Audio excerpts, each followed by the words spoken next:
Hello, this is Jeff with the Mississippi in the Civil War. Welcome to Mississippians in the Army of Vicksburg, Part 2. And if you haven't seen Part 1, I suggest you go back and watch that episode first just to bring yourself up to speed, because we're going to jump right into the middle of the Vicksburg Campaign. And as we left off with the end of Part 1, the Union Navy had successfully run past the river batteries at Vicksburg, giving Grant the transports he needed to ferry his troops across the Mississippi and onto the eastern side of the Mississippi River so he could operate directly against Vicksburg. And on April 30th, 1863, Grant begins ferrying his army to a landing near Bruinsburg, Mississippi. On May 1st, the vanguard of the Union Army, about 23,000 men, met about 6,800 Confederates under Brigadier General John Bowen in the Battle of Port Gibson. There were only 4 Mississippi units engaged at Port Gibson: the 4th, 6th, and 46th Mississippi Infantry Regiments, and the Pettus Flying Artillery. All of these commands were very heavily engaged in the battle.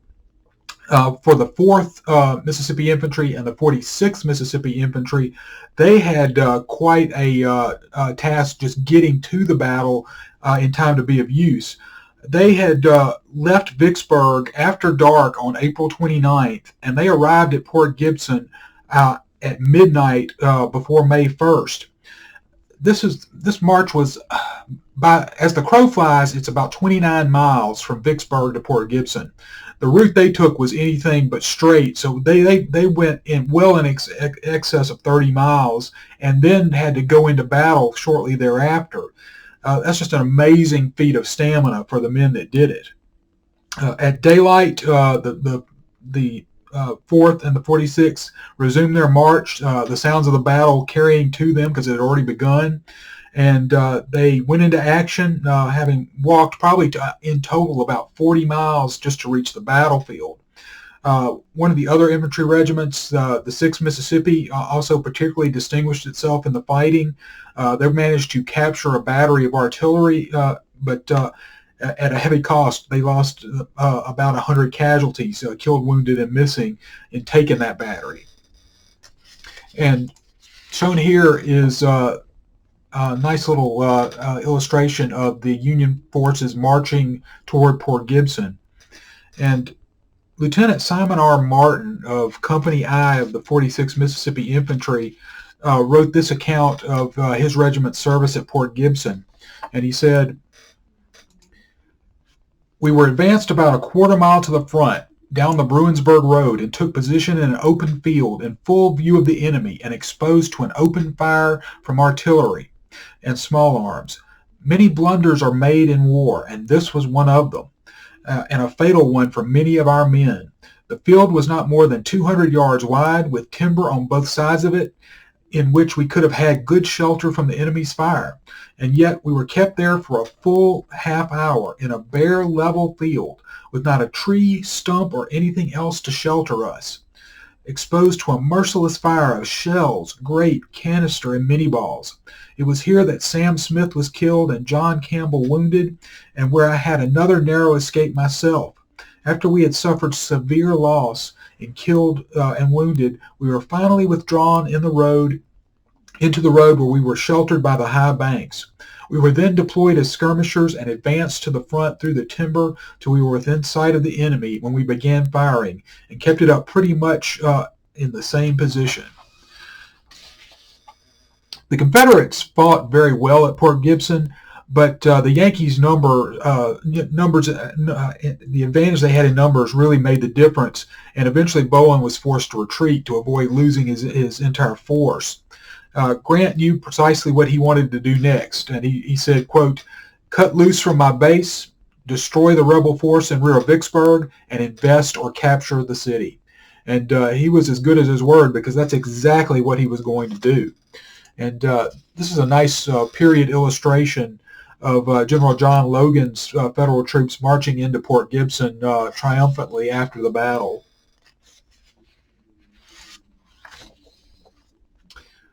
On May 7th, Grant began to move inland toward Jackson, And on May 12th, a portion of his force under Major General James B. McPherson met a rebel command under Brigadier General John Gregg at the Battle of Raymond, Mississippi. Once again, the Confederates were very heavily outnumbered, and after putting up a very stout defense, they were compelled to retreat back to Jackson. The Confederate casualties were 73 killed, 252 wounded, and 190 missing. And this illustration from Harper's Weekly shows the Federals and Confederates fighting at the Battle of Raymond. This is from Harper's Weekly, June 13th, 1863. Only a few Mississippians were actually engaged at the Battle of Raymond. Most of the forces on the Confederate side were Texans or Tennesseans. There were only a few Mississippi cavalry and mounted infantry involved in the Battle of Raymond, and their losses were negligible, very few.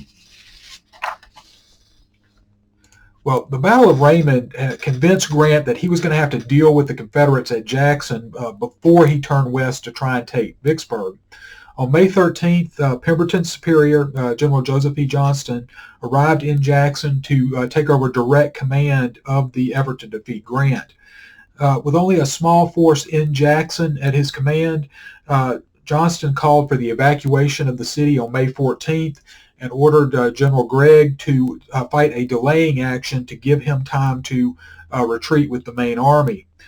Gregg's small command engaged approximately 11,500 Yankees in the Battle of Jackson, buying the time that Johnston needed to evacuate the city. Confederate casualties in the battle were 17 killed, 64 wounded, and 118 missing. Again, the involvement of the Mississippi troops in the Battle of Jackson was relatively minor. You had the 14th Mississippi Infantry, the 1st Battalion of Mississippi State Troops, and the Brookhaven Light Artillery. All were lightly engaged and suffered a few casualties.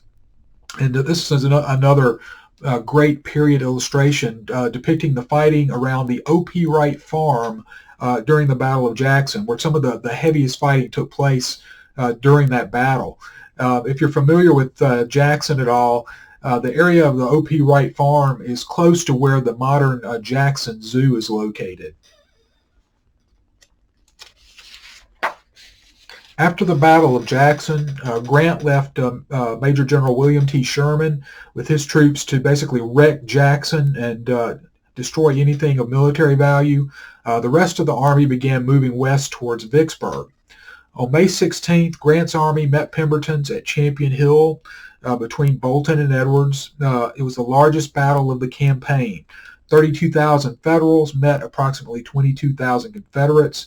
The fighting was very intense, but the numbers told the tale for the Federals.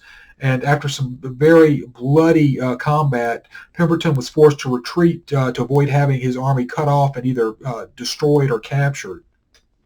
Confederate casualties in the battle were about 3,800 against Federal losses of about 2,400. And this illustration shows some of the Federal artillery firing during the Battle of Champion Hill. It's from Harper's Weekly, June 20th, 1863 issue.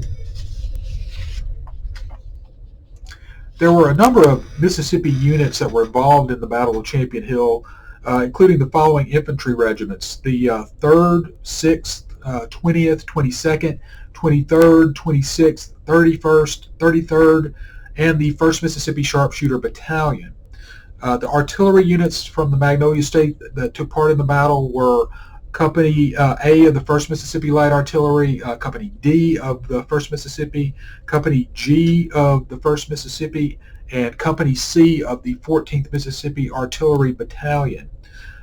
The only cavalry unit from the state that participated in the Battle of Champion Hill was Wirt Adams' Regiment of Mississippi Cavalry. And strangely enough, the Mississippi units engaged at Champion Hill had very light casualties. The one exception was Company A of the 1st Mississippi Light Artillery. They were deployed right on Champion Hill, and they were commanded by Captain Samuel J. Ridley, who's shown in this inset picture here up in the corner.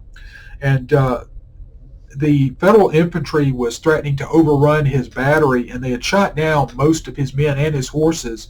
And Ridley, however, continued to work one gun by himself after all the rest of his men had either been shot down or forced to flee. And he was eventually shot and killed working the gun by himself. Major General Carter L. Stevenson later wrote of Ridley. He said, "Here too, the gallant Ridley, refusing to leave his guns, single-handed and alone, fought until he fell, pierced with 6 shots, winning even from his enemies the highest tribute of admiration." In the retreat from Champion Hill, the Confederate division commanded by Major General William W. Loring, approximately 7,800 men, was cut off and forced to skirt around the Federal Army before eventually making it to Jackson in safety. After the Battle of Champion Hill, Pemberton had fallen back with the main army to the Big Black River. He put about 5,000 of his men into the defenses on the east side of the river, hoping to hold open the way for Logan's men, who he thought were bringing up the rear, although they were doing nothing of the kind. They were already making their way back to Jackson. On May 17th, however, it was the Federal Army that appeared on the horizon, and they very quickly moved to attack, smashing the rebel line and forcing the Confederates to flee across the Big Black River. Federal casualties were very light, only 279. Confederate casualties were not reported, but approximately 1,700 men were taken prisoner. Only 2 Mississippi units were involved in the fight at the Big Black River, the 4th Mississippi Infantry and Company A of the 1st Mississippi Light Artillery. Both units fought well in the battle, and the 4th Mississippi Infantry was commanded by Brigadier General William E. Baldwin, who wrote that the regiment, quote, "gallantly held its place until left alone, when the remnant escaped by swimming the river." And after the disaster at the Big Black River, Pemberton pulled his army back into the Vicksburg defenses, and then his army was going to have to endure a 47-day siege of the city from May 18th to July 4th, 1863. Now, I'm not going to go into a great deal of detail about the 47-day siege. I plan on doing a separate talk strictly on the siege itself, so this is just kind of an overview. But Mississippians were involved in the siege of Vicksburg in very large numbers. The following infantry regiments from the state took part in the siege of Vicksburg: the 4th, 35th, 36th, 37th, 38th, 40th, 43rd, and 46th Mississippi Infantry regiments. In addition, you had the 7th Mississippi Infantry Battalion and the 3rd Mississippi Infantry Battalion state troops and the 5th Mississippi Infantry state troops, all fighting during the siege at Vicksburg. There was also a detachment of the 6th Mississippi Infantry that fought at Vicksburg. They had been cut off while skirmishing during the Battle of Champion Hill and were forced to fall back with the main army, while the rest of the regiment made the escape with Loring back to Jackson. I'd just like to mention that because one of those soldiers that got cut off and ended up in Vicksburg was my own great-great-grandfather, Littleton Hardy Johnson, who was in Company D of the 6th Mississippi Infantry. I have to wonder what it must have been like for him. He got sent out on skirmish duty, ends up at Vicksburg during the siege. The officer that had sent him out on skirmish duty was his own half-brother, Captain William Harper, who commanded Company D of the 6th Mississippi. Harper was back in Jackson with the rest of the army, didn't know if his brother was still living or not, and wouldn't for over a month or more than a month. It's amazing the things that your relatives go through during these wars, and it's really awe-inspiring to think that a relative of mine was involved in something so major as the siege of Vicksburg. But there was also a lot of Mississippi artillery involved in the siege of Vicksburg. You had batteries A, C, D, E, G, and I and L of the 1st Mississippi Light Artillery. You had the 14th Battalion Mississippi Light Artillery and the Pettus Flying Artillery, all serving during the siege. There was also one Mississippi Cavalry unit that was within the siege lines, and that was Smith's Company of Mississippi Partisan Rangers. And please excuse me. Alexa, stop. Really got to learn to turn that thing off before I start these talks. But anyway, I digress. The only Mississippi cavalry unit to serve in the siege lines was Smith's company of Mississippi Partisan Rangers. And shown here is a great illustration of what it looked like during the siege. This is taken looking from behind the Union lines, and this was a sketch of A.P. Hovey's division, and it was sketched by A.E. Matthews, who served in the 31st Ohio Volunteer Infantry. It's just a great little siege, giving you an idea of what the terrain looked like in front of Hovey's division. And during the siege of Vicksburg, the Mississippians suffered terribly from lack of food, exposure to the elements, the constant threat of death at any time from the heavy Union artillery bombardment, and also from musket fire as well. But the men were going to hold out in the trenches for 47 days of siege.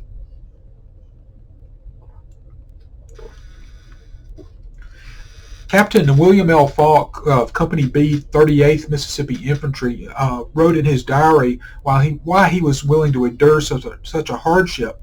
He wrote, "All worried and tired, but still determined to endure for all what we believe to be our rights, and confident that an overruling providence will work all for our good.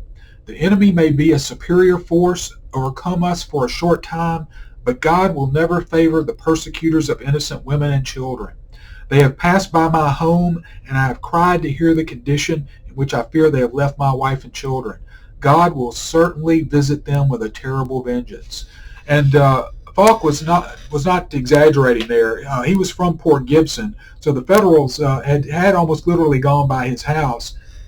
So he did have a very real worry about what was happening with his family while he was in the siege lines. Fortunately, they did survive.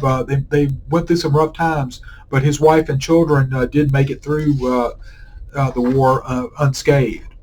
And not all of the Mississippi units that fought during the siege of Vicksburg listed their casualties, but those that did had a combined total losses of 160 men killed, 392 wounded, and 12 missing. So the men from the Magnolia State paid a very high price in blood for defending the city of Vicksburg.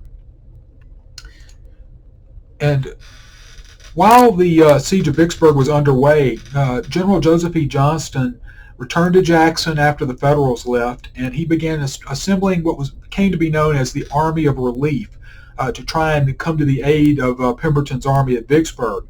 Units from all over the Confederacy flooded into Jackson, and among those troops were those of General William W. Loring that had been cut off after the Battle of Champion Hill. The army that Johnston assembled was simply known as the Army of Relief, and there were a number of Mississippi units in this army.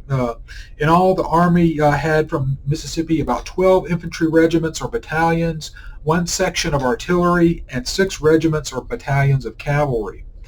By early June of 1863, Johnston had about 31,000 men in the Army of Relief, along with 78 artillery pieces.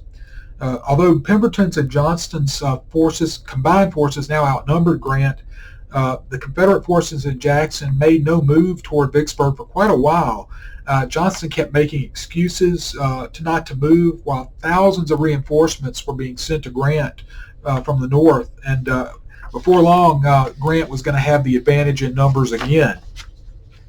Johnston eventually began a very slow and methodical advance towards Vicksburg on July 1st, but before his troops could reach the city, Pemberton surrendered to Grant on July 4th. With his troops now freed to go elsewhere, Grant very quickly orders General Sherman to go after Johnston's army. The Confederate commander, Johnston, pulls his force back to Jackson and undergoes a partial siege from Sherman's men from July 9th through the 16th. In fact, this illustration is depicting the siege of Vicksburg, and it was sketched by a member of the 97th Illinois Volunteers. But before Johnston could end up in the same type of predicament that had befallen Pemberton, Johnston decided to retreat across the Pearl River and end the campaign, leaving Vicksburg firmly in the hands of the Union Army. And at the same time that Vicksburg was under siege by Grant, You had a second, lesser-known siege going on at Port Hudson, Louisiana. The southern stronghold at Port Hudson consisted of a force of about 6,800 Confederate soldiers, commanded by Major General Franklin Gardner. The garrison was the southern counterpart to Vicksburg, and the Confederate artillery that commanded the Mississippi River at Port Hudson could deny the use of the lower river to Union civilian shipping. Union Major General Nathaniel P. Banks moved against Port Hudson with a force of about 30,000 men, and on May 23, 1863, his forces began to besiege the Confederate troops at Port Hudson. Banks launched attacks on the Confederate works on May 27th and again on June 14th. The Confederates beat back both of these attacks with very heavy losses, but after that, Banks decided to settle in for a regular siege and just starve the Confederates out. And starvation, exposure, and the constant danger from Union infantry and artillery made conditions for the soldiers at Port Hudson even worse, if that was possible, than the conditions that the soldiers at Vicksburg had. Still, this small garrison managed to hold out until July 9, 1863, when they surrendered, ending a siege that lasted for 48 days. And this CDB is taken at Port Hudson, showing one of the Confederate earthwork forts. And it really was some nasty fighting, and I don't think it really gets the attention that it deserves, because both sides fought with great valor at Port Hudson. And if you've never been there, I highly recommend going. The state of Louisiana has a state-run military park at Port Hudson, and it's very well done, and it's well worth your time if you're at all interested in touring Civil War battlefields. And in his after-action report, Colonel Winchester B. Shelby, who commanded the 39th Mississippi Infantry at Port Hudson, wrote this tribute to the conduct of his men. He said, "I trust I may be pardoned for saying a few words with reference to my own regiment. The conduct of the men, officers and men alike, meets my unqualified approbation. They evince that spirit which ever activates men fighting for the holiest of causes, freedom and their homes." And among the Mississippi troops that fought at Port Hudson was the 1st Mississippi Infantry, the 39th Mississippi Infantry, and Claiborne's Mississippi Light Infantry Company. You also had a number of Mississippi artillery companies.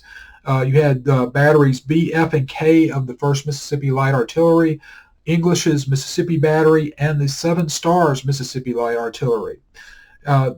There were no cavalry units from Mississippi inside the Port Hudson siege lines, but there were several units from the Magnolia State operating outside of Port Hudson during the siege against isolated units of the Union Army.